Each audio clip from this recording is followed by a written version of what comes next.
assistindo um pouco dessa fala do Lula, Vini. Você gostou, né?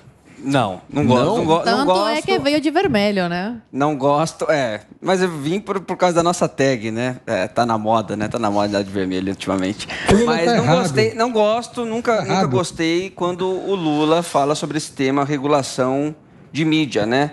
Ainda que seja uma regulação parecida com alguns países europeus Cuba fazem aí, que não teria a ver com a censura, mas teria a ver com a legislação da comunicação. Eu acho uma fala ruim do ex-presidente Lula e que joga, obviamente, contra a candidatura dele. Agora, sobre o Bolsonaro facilitar a vida dele. Eu acho que sim e não ao mesmo tempo, porque eu acho que, na verdade, o Bolsonaro é o que tem mais chances de vencer o ex-presidente Lula. Mas o Lula, com algum candidato da terceira via, eu acho que teria mais dificuldade. Você acha que o Bolsonaro facilita mesmo a vida do Lula?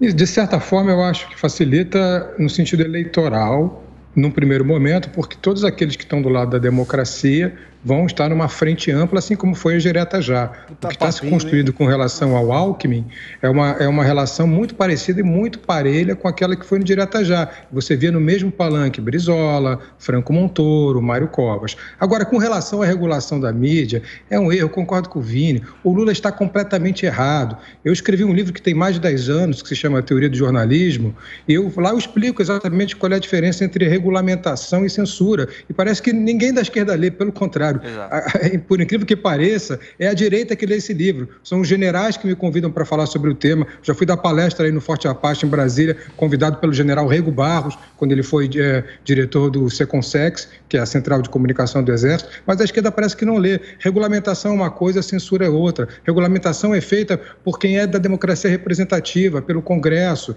Por exemplo, um caso clássico, houve a regulamentação da TV aberta nos Estados Unidos na década de 60, após a eleição de Kennedy, porque o Congresso americano entendeu que, naquele momento, a TV aberta tinha muito poder e tinha ocorrido o primeiro debate em televisão aberta entre o Kennedy e eu esqueci agora quem era o candidato republicano.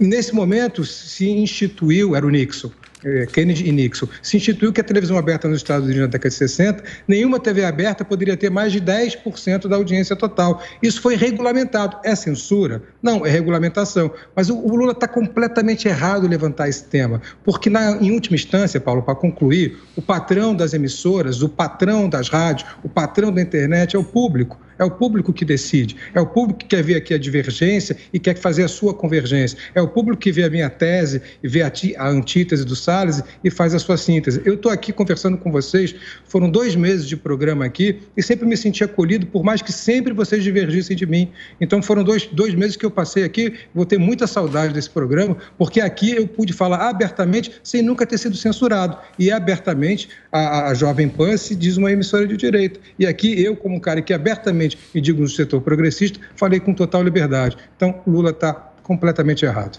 Muito obrigado, aliás, por todo o carinho que vocês sempre tiveram. Imagina, Pena, você é um grande parceiro nosso. Zoe Martínez, eu quero saber o seguinte: o Bolsonaro vai facilitar a vida do Lula mesmo ou não? Não, mas é uma estratégia você tentar diminuir de alguma forma o seu oponente na campanha. Isso é normal.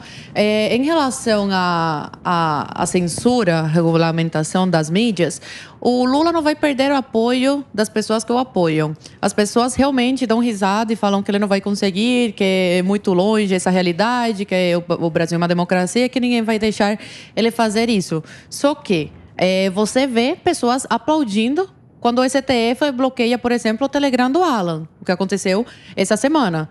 O Alan perdeu a sua conta no Telegram, o link do Bolsonaro sobre as urnas eletrônicas foi derrubado e só depois dessas 2 coisas foi que o Telegram voltou a funcionar aqui no Brasil. Então a gente vê que a censura já está ocorrendo. E o Lula é um grande parceiro do STF, tanto que foi descondenado. E do STJ parece que também, né? Todos esses tribunais aí são colegas do Lula, porque ontem ganhou aí a ação contra o Deltan Dallagnol. Então, se o STF, sem o Lula na presidência, já está fazendo o que vem fazendo, de censura, de atacar a quem não pensa igual e apelidar de é fake news, imagina quando o Lula estiver na presidência e tiver mais poder nas mãos dele. Então, o circo tá se armando. E a esquerda é tão burra, desculpa, Pena, que você é esquerda, mas você é inteligente, é uma das poucas exceções, que eles acham que a censura é só de um lado, mas são tão burros que não sabem que quando o líder chega ao poder, ele censura tanto que não pensa igual que ele e os que pensam igual também. Mas eles não, como a censura não chegou para eles acreditam mesmo, batem palma e falam, opa, tem que ser censurado mesmo.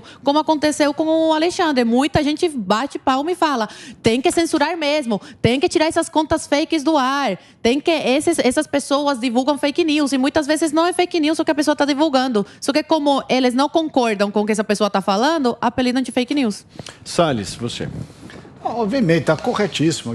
Veja, eu vou citar o meu exemplo aqui. Eu publiquei um meme dizendo que o Bolsonaro e o Putin tinham evitado a Terceira Guerra Mundial. Obviamente que era um meme. Só uma pessoa imbecil para achar que aquilo lá não é um meme, né? Aí vem a turma e diz assim, não, fake news.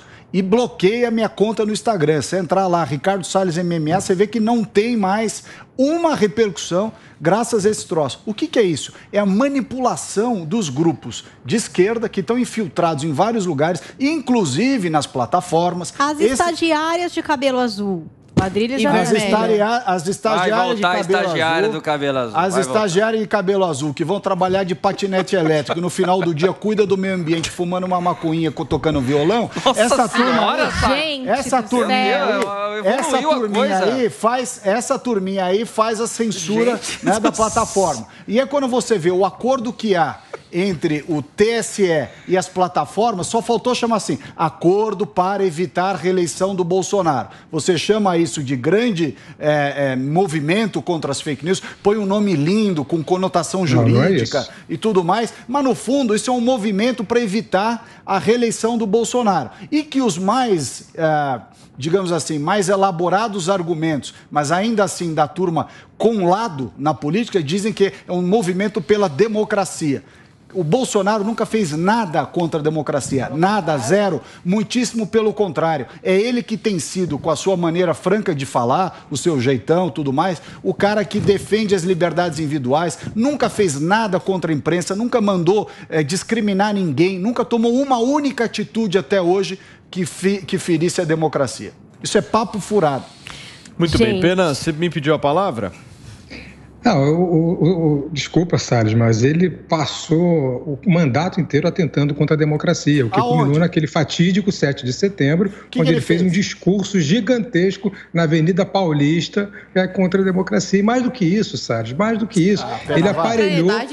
Deixa eu continuar, por favor, deixa você falar, Salles. Ele aparelhou grande parte do Estado para evitar ser processado. Um exemplo disso claríssimo é o Ministério Público e principalmente a Procuradoria-Geral da República. O procurador Augusto Aras não apresenta uma denúncia contra o Bolsonaro. Ele bota sempre investigação preliminar. Se isso não é aparelhamento, se isso não é atentar contra a democracia, eu não sei o que é. Mentira. Como mentira? Os ministros... Olha os discursos dos ministros. Espera aí, deixa eu completar. Os ministros do Supremo, indicados pelo PT, votaram contra o PT em diversas votações, inclusive na votação que manteve o Lula preso na segunda instância, quando ele seria candidato em 2018. Quem soltou o Lula contra o Bolsonaro, Gilmar Mendes e o plenário. Foi o plenário que foi o Gilmar Mendes. O plenário é feito por quem? Deixa eu falar, Salles. Foi o Gilmar Mendes que relatou a suspeição do juiz Moro e depois o plenário confirmou essa suspeição. Mas o plenário são os ministros. E o Gilmar Mendes foi indicado pelo PSDB. Mais um ponto. Então, o Bolsonaro atenta contra a democracia sempre, com as suas palavras violentas, com o aparelhamento da Procuradoria-Geral da República, com a tentativa de aparelhamento de outros órgãos de Estado, com o aparelhamento do Ministério da Educação, como a gente está vendo, o aparelhamento do Ministério das Relações Exteriores, o aparelhamento do seu ministério, o Ministério do Meio Ambiente. Durante a sua gestão, segundo a SOS Pantanal, os incêndios no Pantanal aumentaram 350% durante a sua administração, foi o Ministério em relação aos 10 anos anteriores. Isso não sou eu que estou falando, sabe? Foi o Ministério que pôs fogo. Isso quem está falando é o SOS Pantanal, é um instituto público. Bando de comunista. O INPE, é isso.